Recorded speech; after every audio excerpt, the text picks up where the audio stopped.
This is the Ignik Gas Growler Deluxe. And today I'm going to cover two things with you.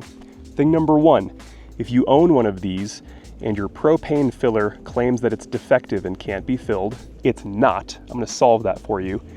And thing number two, how I got this for $45. Let's jump into it. Okay, we don't have an intro anymore, so we're just going to go for it. The Ignik Gas Growler Deluxe is a small little propane can. I'm sure you're aware of it because you're watching this video. The issue with it is there is a safety mechanism inside of this tank.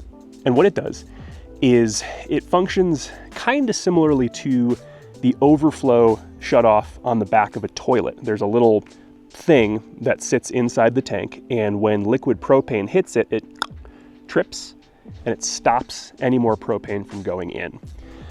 The issue is this is a small tank, and what can happen is when your propane filler fills this too quickly, liquid propane splashes up, trips the shutoff prematurely, and prevents any more propane from going in.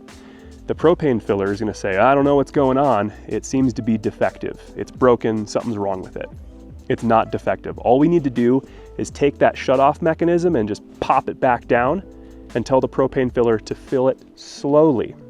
This is easy to do. All you have to do is grab the tank and just firmly smack it on the ground a few times, and that should pop that guy back down into place. Look at the inside of the back of your toilet. That little thing that floats up when the toilet's full, you need that thing to be down. The same idea, kind of. A lot of propane fillers will say, because I've spoken to customers on the phone and they've said, I don't feel comfortable doing that. I'm not going to do that. That's a risk. It's not. You're fine. You just have to tap it firmly on the ground a few times. It should pop that filling shutoff safety mechanism back down. The reason I know all of this is because Ignik have proactively come out and written articles about this on their website. Their customer service for this has been quite good. So they claim all of these things. I've memorized basically what they've said on their website because I deal with this so much. Folks coming in saying they have a defective unit and it really isn't. So you can go to the Ignik website and they'll explain all of it. You can even print it out and bring it to your propane filler if you have that issue. They actually, I think, recommend doing that. Ignik are aware of the issue already, clearly, and they're coming out with some improvement for their gas growlers to fix the issue. Don't worry about it, it's not defective. Which brings me to the next point, how I got this for $45. I believe this retails for like $100, which to me is pretty steep for a little propane can, but all of them cost about that much.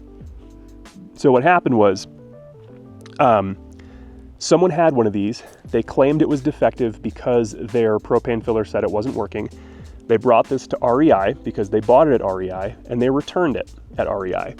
REI has a used gear program where if you're a member, you get to shop their used gear, and REI was selling this defective unit in their used gear section. It was actually already full of propane. So I scored this in their used gear section for $45 because they priced stuff to move back there. Brand new unit. It still has the tags on it. It's so new. The stickers on it. The little hose that it comes with had the zip ties still on it to hold it all together. So it is a brand new unit, never used. So yeah, $45 for this guy. And if you want to get one of these for $45, you can go to your local REI, shop their used gear section. There may be one of these in there for sale for really cheap because the same thing happened where someone bought one of these brand new, brought it to the filler didn't fill it properly and claimed it was defective. So our takeaways, if you have one of these, tell your propane filler to fill it slowly. That will stop the shutoff mechanism from tripping prematurely. Thing number two that we're going to take away, Ignik is aware of this and they're going to fix the problem. And so far their customer service seems great. Thing number three, I don't know how many things I said there was going to be, but thing number three, if you want one of these for cheap, go to REI, look in their used gear section and pick one of these up. There's almost no risk that if you buy one of these, it's actually defective. I would say the risk is maybe 1%, and they'll probably still take it back if it is defective, even though they say used gear sales are final. You could be a Karen and get your way.